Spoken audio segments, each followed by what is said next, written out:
네, 개혁신당 당대표 허은하입니다. 오늘은 저희 개혁신당 당내의 현안에 대한 긴급 기자회견으로 이 자리에 섰습니다. 기자회견문을 읽도록 하겠습니다.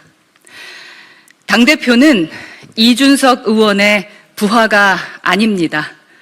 최근 개혁신당 사태로 인해 시끄럽습니다. 저는 침묵을 지키는 것이 당을 위한 것이라고 생각했습니다.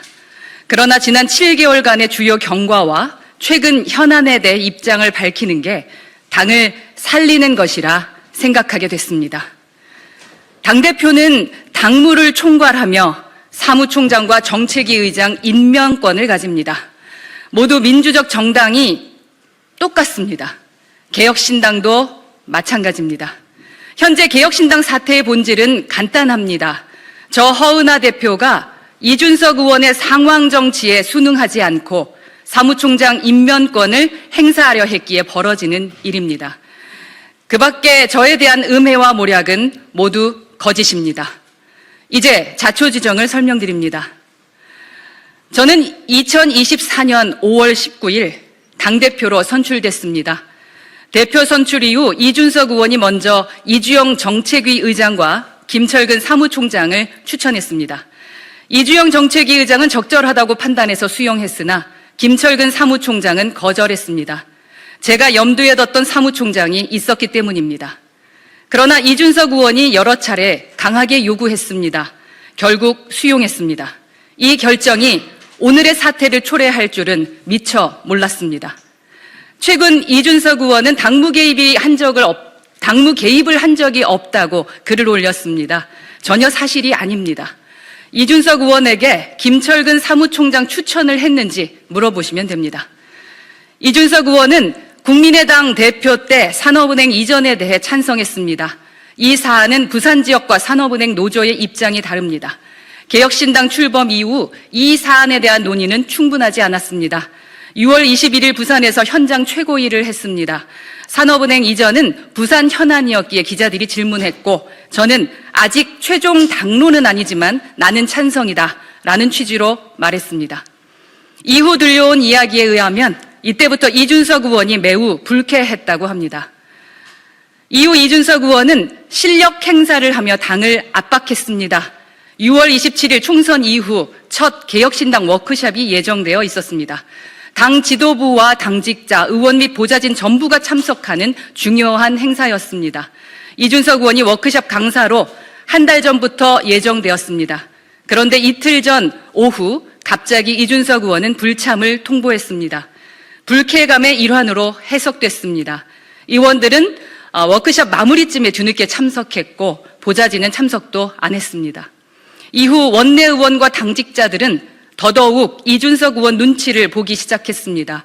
이준석 의원은 직접 저에게 아무것도 하지 마라, 정책에 손대지 마라, 제발 가만히 있어라 라는 말까지 했습니다. 매우 모욕적인 표현이며 자괴감이 들었지만 묵묵히 견뎌냈습니다. 대표로서 김철근 사무총장에게 업무 지시를 내리면 이준석 의원에게 확인하라는 답변이 돌아왔습니다. 이준석 의원과 상의하기 위해 전화와 카톡을 하면 응답하지 않았고 사무총장을 통해서만 지시가 전달되었습니다. 당명 개정 여부, 상임고문 임명, 회계보고, 강령 정책, 홈페이지 변경 등 주요 사안에 제 뜻을 반영할 수 없었습니다. 당 회의나 행사에도 이준석 의원은 거의 불참했습니다. 주요 사안에 대해 논의하려 직접 찾아가서 상의하는 경우가 잦아졌습니다. 저는 이준석 의원이 사무총장 추천을 선한 의도로 수용했습니다. 이준석 의원은 김철근 사무총장을 통해 당 운영 전반에 대해 상황 정치를 하려 했습니다. 저는 미처 상황 정치를 상상도 못했습니다. 돌아보면 저의 판단 미스였습니다. 사무총장 임명 이후 김철근 사무총장은 대표 권한을 무시하고 월권하기 일쑤였습니다. 사무처 직원들이 저에게 개별 보고나 소통하는 것을 차단했습니다. 실제로 저에게 개별 보고했던 직원들은 사무총장으로부터 밤늦게 술에 취한 채 전화로 욕설과 협박을 받았다는 제보가 여러 차례 접수됐습니다. 이에 대한 녹취 자료도 갖고 있습니다. 홈페이지 운영비와 관련해서도 문제가 많았습니다. 홈페이지 운영비로 월 1,100만 원 정도를 지출했습니다. 저는 사업체 운영 경험이 있어서 대략의 비용을 알고 있습니다. 비용의 과도함을 지적했고 시정 요구 이후 500만 원 정도로 줄였습니다. 2024년 2월부터 2024년 11월까지 총 5,400만 원. 이 차액은 여전히 납득하기 어려운 지점입니다. 당이 정상화되면 정식으로 감사가 필요한 사안이라 생각합니다. 창당 당시부터 중요한 역할을 했던 공보국장을 사전 협의 없이 조직국장으로 재배치한 경우도 있습니다. 공보를 잘하는 사람에게 조직을 맡기는 꼴입니다. 몇 달 뒤 사전 동의 없이 독단적으로 해임하기도 했습니다. 저는 합당한 증빙 서류를 요구했는데 2달 뒤에서야 제출받았습니다. 자, 이제 최근 몇 가지 현안에 대해 경위와 진실을 밝힙니다. 첫째, 사무총장 해임에 대한 경위 및 진실. 둘째, 당대표 권한에 대한 부당한 박탈 시도. 셋째, 부당한 당대표 축출 시도. 이에 대해 하나씩 말씀드립니다.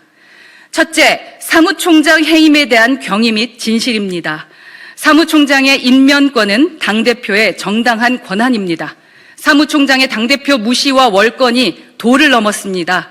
김철근 사무총장 체제에서는 정상적인 당대표 활동이 불가능하다고 판단했습니다. 급기야 지난 11월 김철근 사무총장은 당대표에 관한 당헌당규 개정을 시도했습니다. 현재 규정은 사무총장은 당대표의 명을 받아 사무처를 지휘한다였으나 개정하려던 규정은 사무총장은 사무처를 지휘한다였습니다. 이러한 당헌당규 개정은 누가 봐도 당대표를 허수아비로 만들려는 것입니다. 김철근 사무총장은 몰래 당헌당규 개정을 시도했고 사태 파악 직후 저는 부적절함을 경고했습니다. 이후 김철근 사무총장은 대표 연락을 받지 않았고 보고를 거부했습니다. 이후 본인이 임명한 사무처의 조직적인 반발을 주도하고 있습니다. 사무총장은 당대표의 명을 받아 사무처를 지휘한다는 개혁신당 창당 시점부터 만들었던 조항입니다. 국민의힘 당규를 그대로 차용했던 것입니다. 이준석 의원, 천하람 원내대표, 이기인 최고위원 등은 김철근 사무총장의 당헌당규 개정 시도가 정당했다고 생각하는지 공개적으로 입장을 밝혀야 합니다.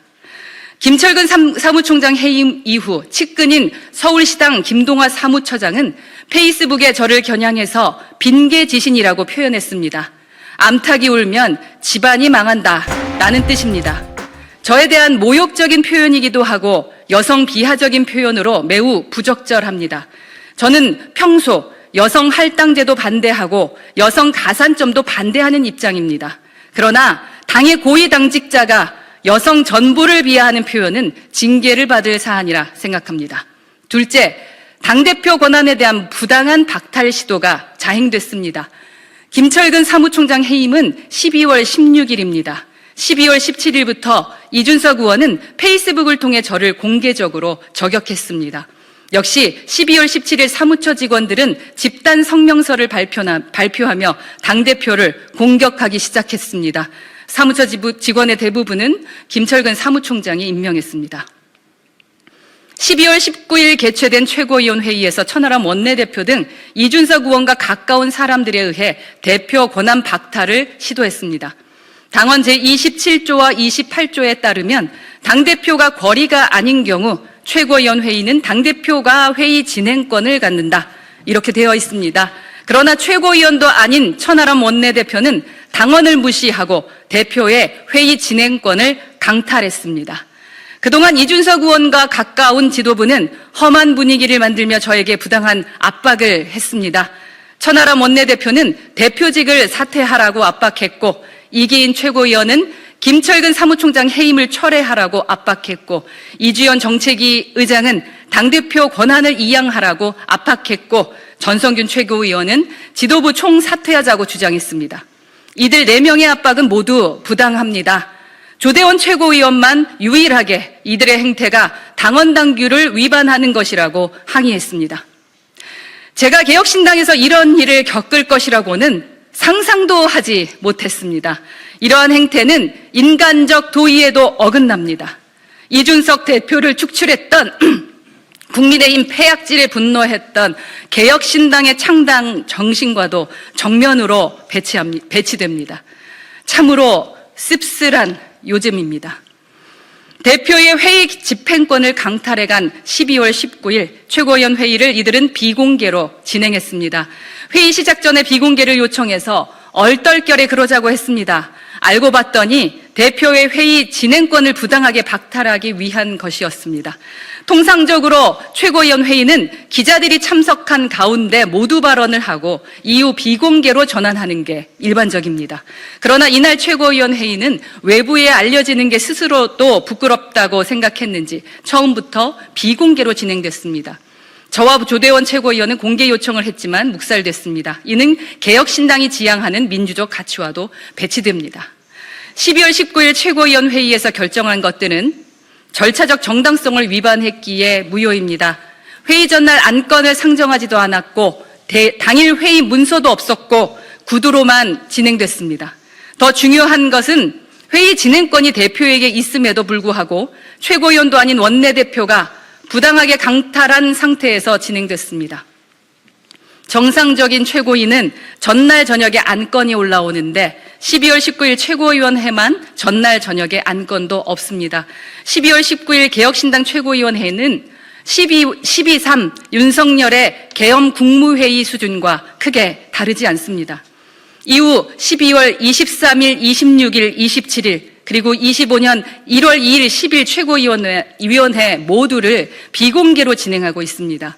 개혁신당은 숨길 게 많은 비공개 정당으로 전락했습니다. 12월 30일, 1월 6일, 9일은 이준석 측 최고위원들은 아예 불참을 하고 있습니다. 최고위원회를 무력화하려는 취지입니다. 셋째, 대표에 대한 부당한 축출 시도가 진행되려 합니다. 사무총장 임면권은 다시 한번 말씀드립니다. 대표의 고유 권한입니다. 그러나 김철근 사무총장 해임 이후 이준석 의원은 저에 대한 좌표 찍기를 했습니다. 이후 천하람 원내대표를 포함한 최고위원들, 사무처 직원들의 공격이 전방위적으로 진행되고 있습니다. 저를 도와주던 당직자들은 회유와 압박에 시달려야 했습니다. 정무실장, 홍보부총장, 대변인단, 위원장 등 하루 수십 통의 전화로 협박을 받았습니다. 대변인단 중 한 명은 하루에 40통이 넘는 전화를 받고 심한 스트레스를 호소하며 정치판에 들어온 것을 후회한다는 말까지 했습니다. 당의 화합을 촉구했던 당협위원장들은 공개 협박을 들어야 했습니다. 최근 당협위원장 약 30여 명이 이준석 의원과 허은하 대표의 화합을 촉구하는 성명서를 발표했습니다. 중립지대에 있는 당협위원장들이었습니다. 이준석 의원은 이를 불쾌하게 여긴 것 같습니다. 당협위원장 단톡방에 올리기를 성명서에 서명한 위원장들에게 오늘 자정까지 해명할 부분은 해명하시고 그 뒤로는 확고한 의사로 받아들이겠습니다. 라는 메시지를 남기고 단톡방에서 이준석 의원은 나가버렸습니다. 천하람 원내대표 역시 해당 행위라며 압박 발언을 했습니다. 정치적 반대파로 낙인을 찍겠다는 엄포로 해석되는 발언들이었습니다. 겁에 질려 이후 절반 이상의 당협위원장들은 서명을 철회했습니다. 이준석 의원은 해당 당협위원장들 대부분에게 직접 전화를 해서 압박했다는 제보를 받았습니다. 1월 8일 이준석 의원은 페이스북에 저에 대한 당원 소환을 언급했습니다. 이후 이준석 팬카페 회원들이 당원 소환제를 준비하고 있다는 제보를 받고 있습니다. 문제 해결의 열쇠는 이준석 의원이 쥐고 있습니다. 개혁신당 사태의 본질은 간단합니다. 문제 해결의 방법도 간단합니다. 정리하면 아래와 같습니다. 첫째, 이준석 의원은 더 이상 상황 정치에 대한 집착을 버려야 합니다. 둘째, 사무총장 임명권은 당대표의 고유 권한임을 인정해야 합니다. 셋째, 최고위원회 회의 진행은 대표의 고유 권한입니다. 천하람 원내대표 및 최고위원들은 당원당규 위반 행태를 중단하기 바랍니다. 넷째, 대표를 허수아비로 만들려는 사무총장의 당원당규 개정 시도는 잘못된 것임을 인정하기 바랍니다. 사무총장을 정당하게 해임했다는 이유로 대표를 당원 소환하겠다는 시도는 민주적 공당에서 있을 수 없는 일입니다. 이준석 의원은 여전히 개혁신당의 소중한 자산입니다. 그러나 개혁신당은 이준석의 사당은 아닙니다. 당원과 여론으로 선출된 당대표는 이준석 의원의 부하가 아닙니다. 저는 여전히 이준석 의원과 함께 대선 승리를 위해 노력할 생각입니다. 단 대표를 허수아비로 만들고 상황 정치를 하려는 것은 잘못된 것입니다. 개혁신당은 민주적 공당이기 때문입니다. 당원 동지 여러분, 그리고 지지자 여러분, 지금 이 사태는 권력 다툼이 아닙니다. 합당파와 독자파의 갈등도 아닙니다. 비례대표 자리를 둘러싼 갈등과도 아무 관계가 없습니다. 이준석 의원의 상황 정치에 대한 과도한 집착에서 비롯된 것입니다. 딱 한 사람만 민주적 의사결정을 존중하면 모든 문제는 다 해결됩니다. 저는 현 사태의 민주적 해결을 소망합니다. 윤석열 탄핵의 조기 인용과 공정한 경선을 통해 대선 승리를 위해 저는 최선을 다할 것입니다. 모든 지도부가 단합해서 개혁신당의 승리를 만들어 갑시다. 감사합니다. 2025년 1월 12일 개혁신당 당대표 허은하였습니다.